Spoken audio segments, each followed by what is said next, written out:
ജനുവരി മാസത്തിലാണ് പെൺവേഴാമ്പൽ മുട്ടയിടുന്നത്. മുട്ടയിട്ട് കുഞ്ഞിനെ വിരിയിക്കുന്ന സമയമാണ് ജനുവരി മാസം. ഏതാണ്ട് 45 മുതൽ 50 ദിവസം വരെ വേഴാമ്പൽ അടയിരിക്കും.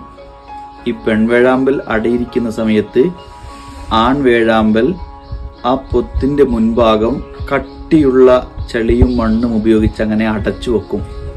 ചെറിയൊരു ദ്വാരം മാത്രമാണ് ഉണ്ടാവുക.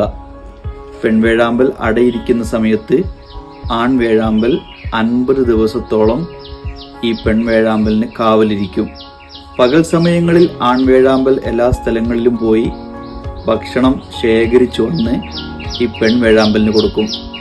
പെൺവേഴാമ്പലിന് ആ കൂട്ടിൽ നിന്ന് പുറത്തേക്ക് പോകാൻ പോലും കഴിയില്ല. അതിനുള്ളിൽ അങ്ങനെ സുരക്ഷിതമായി ഇരുന്നാണ് അടയിരുന്ന് കുഞ്ഞുങ്ങൾക്ക് ജന്മം നൽകുന്നത്. വേഴാമ്പൽ അങ്ങനെ വിരിഞ്ഞു കഴിഞ്ഞാലും വീണ്ടും 15 ദിവസത്തോളം ആൺവേഴാമ്പൽ ഈ പെൺവേഴാമ്പലിൻ്റെ കൂടെ തന്നെ അങ്ങനെ കൂട്ടിരിക്കുമെന്നാണ് പറഞ്ഞു വരുന്നത്. കുടുംബജീവിതത്തിൻ്റെ, സ്നേഹത്തിൻ്റെ, കരുതലിൻ്റെ, പ്രകൃതിയിലെ ഏറ്റവും നല്ല പാഠമാണ് വേഴാമ്പലിൻ്റെ ജീവിതം.